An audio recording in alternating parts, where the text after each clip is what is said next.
Today in Across the Fence, a new book explores Vermont's modern environmental movement. I'll visit with the authors of Greening Vermont, the search for a sustainable state. Good afternoon and thanks for joining us. I'm Judy Simpson. The new book, Greening Vermont, is the story of environmentalism in the Green Mountain State.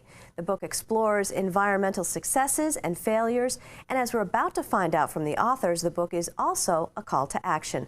Joining me are co-authors Elizabeth Courtney and Eric Zencey. Elizabeth is the former executive director of the Vermont Natural Resources Council and a former member of the State Environmental Board. Eric is a writer and teacher who is currently a fellow at the Gund Institute for Ecological Economics at the University of Vermont. Well, welcome to both of you. Thanks so much for being with us. Thank you. Good to be here, Judy. Now, Elizabeth, how did the two of you come up with the idea to write this book? Well, it was a year ago now, maybe a year and a half ago, that I was at VNRC and we were contemplating our 50th anniversary. Eric was one of my board members, and I wanted to encapsulate that history, those 50 years, not just for VNRC, but for the state. Mm-hmm. And I turned to Eric as an experienced writer and put to him the proposition that maybe we could write this book together. And that's how we got started. Yeah. Elizabeth showed me a manuscript that was basically a collection of Vermont environmental reports, the annual reports, and a 20-year look back that had been produced by VNRC. And we talked about how to turn that into a larger book, not just a sort of yearbook of the VNRC, but a book about the whole environmental movement. Mm-hmm. And at some point in the conversation about it, Elizabeth said to me, "Do you want to write that book?" I said, "Well, okay, yeah, we could do that." So what was the collaboration like? I think it was actually a really great, genuine collaboration. I've told people that if I had conceived of this book myself and tried to do it, it would have taken years and years. But Elizabeth had the notes, had the knowledge of what the story arc would be, what main events, what cases needed to be told, mm-hmm. what the key issues were decade to decade. And I brought to it a kind of frame. It was my idea to tell the story of the environmental movement as a movement, sometimes implicit, sometimes explicit, towards establishing the conditions we need to have a sustainable relationship to our environment. What I find amazing is when you think about 50 years in the lifetime of a state, that's really not a lot of time, yet so much happened in this realm in those 50 years. It's really remarkable. It really is. We decided to write the book decade by decade. Mm-hmm. And each decade has a sort of a subtitle or a theme, which is the tool in the toolbox of that decade. So we start with conservation in the 60s, and then go to the 70s where we develop regulation. And they're all additive, so that by the time we get to the end of these 50 years, we have quite a little toolbox. So it goes conservation, regulation. Once you have regulation, then you have litigation. And then when you have litigation, you have confrontation and polarization, which was implicit in the 1990s. And then there came this realization that maybe there's another way. Maybe the road of litigation isn't really lasting because the victories are temporary, only the defeats are permanent. And collectively in the 2000s, we started collaborating more. So collaboration then becomes a tool in the toolbox. And now in the 2010s, we're looking at a localization movement, and we can talk about that later. Now, about that point about enormous changes in 50 years, we begin with the arrival of the interstate, which, you know, I had known kind of like, oh yeah, that was a big deal for the state of Vermont. But actually, as we got into the history, I realized, oh, Vermont was held in this distant and remote corner of the country. It wasn't part of the petroleum economy right up until 1957, 58, and the arrival of the interstate. It started filtering up as the interstate proceeded. And that took Vermont really out of the 19th century and propelled it not just into the 20th, but into the second half of the 20th. So that by the time people organized an important conference in Plainfield in 1963, where VNRC got started, by the time people started to organize to deal with the effects of that economy on the landscape, they could skip 50 years of trial and error elsewhere in the country and pretty much jump straight to best practices, and that's where Act 250 came from. You talk about something in the book called natural capital. What does that mean? Should I? Go ahead. It's a concept from ecological economics. Natural capital is healthy ecosystems understood in their role as providers of direct services to humans in civilization, as homeowners and as businesses. And those services come to us outside of markets. They can be as simple as the sunshine and fresh air that dries laundry. If you hang your laundry out, it's solar energy does the work of drying. If you throw it in a dryer, you save some human labor, but you basically burn dead dinosaurs. You use fossil fuels to do the work.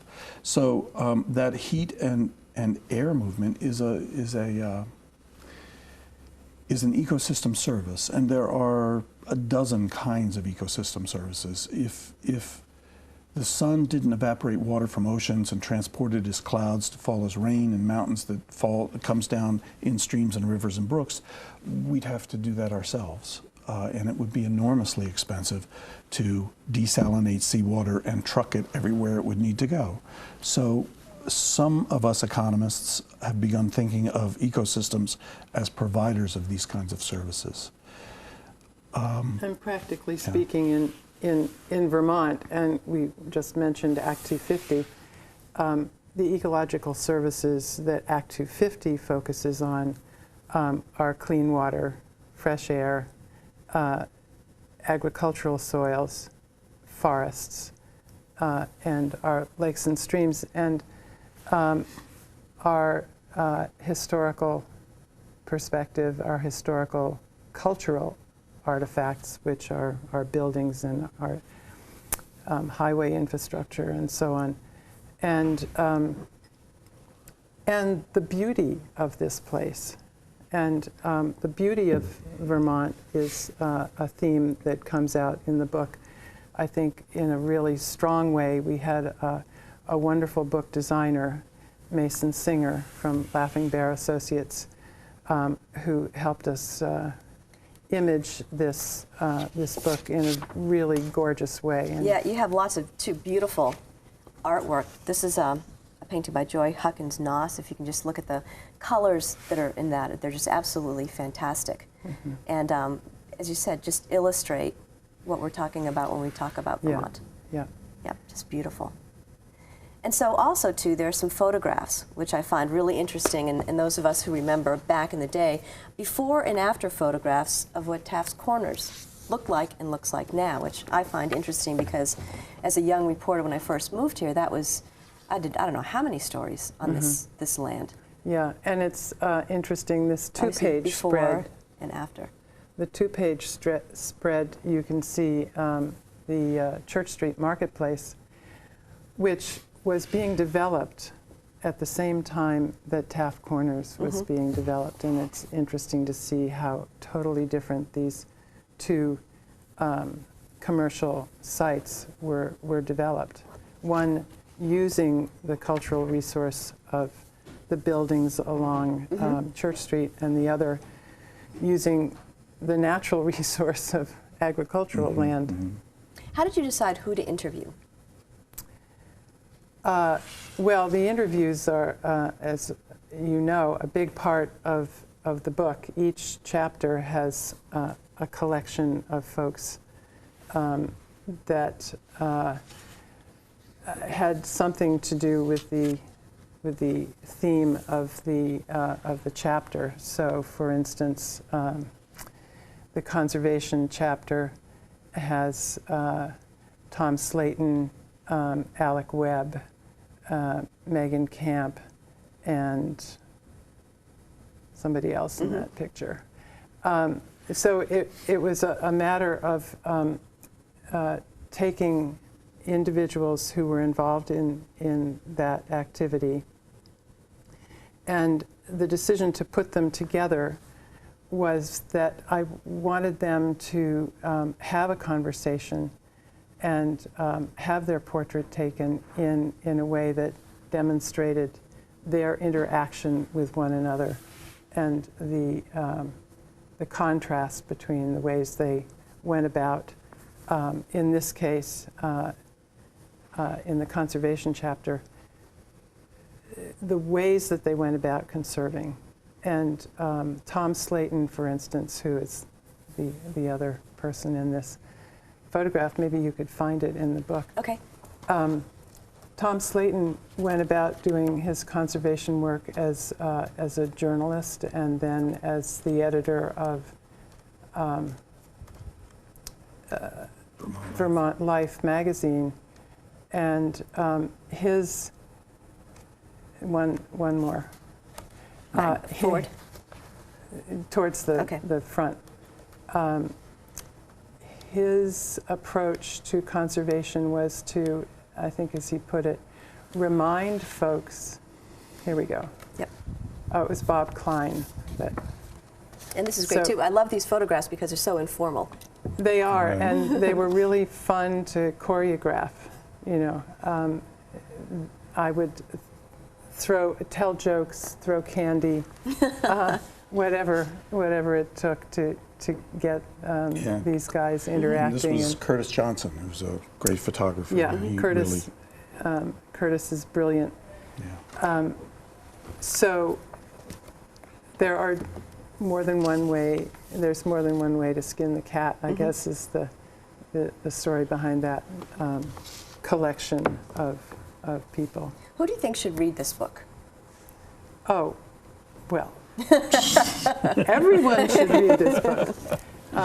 As a matter of fact, I think it would be entirely appropriate for high school students to use the book as a text from a history perspective, from an environmental science perspective, A political science perspective. Political science, civics, you name it. It could cover quite economics, if there is such a thing in high school. And there's a point about to be an informed participant in civil discourse, you need to know what came before you came on the scene.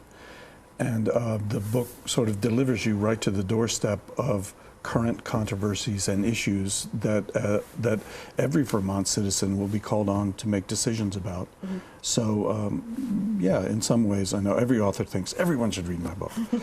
So we definitely think, right, this book should have a special appeal for Vermonters. And I also think that the story of how these events transpired, how Vermont managed to find ways to say to development, yes, you can develop, but not in ways that impose undue harm, damage, and loss on your fellow citizens. I think the example of how Vermont did that can be useful for other states. And there's a way that if you know, there's been a great deal of controversy over Act 250. You used to pick up the paper today. There's people talking about how impossible this process is. And I believe that if you can't make money under Act 250, under the constraints that it imposes, chances are you are trying to make money by imposing harm, damage, or loss on fellow Vermonters. And I think that shouldn't be allowed. Okay. Before we run out of time, I just want to pass along the website for the book if people are interested in more information or to get the book. It's greeningvermont.com. The website again is greeningvermont.com. And I can't believe it. This is probably one of the fastest interviews I think I've ever done. We're out of time. And I want to thank you both for joining me. It's an interesting book because it has a lot of information, and it's beautiful to look at because of the photographs and the artwork that you included in it. So I thank you for that. Thank you. Thank you. That's our program for today. I'm Judy Simpson. We'll see you again next time on Across the Fence. For a video copy of today's program, call toll-free 1-888-ATF-3430.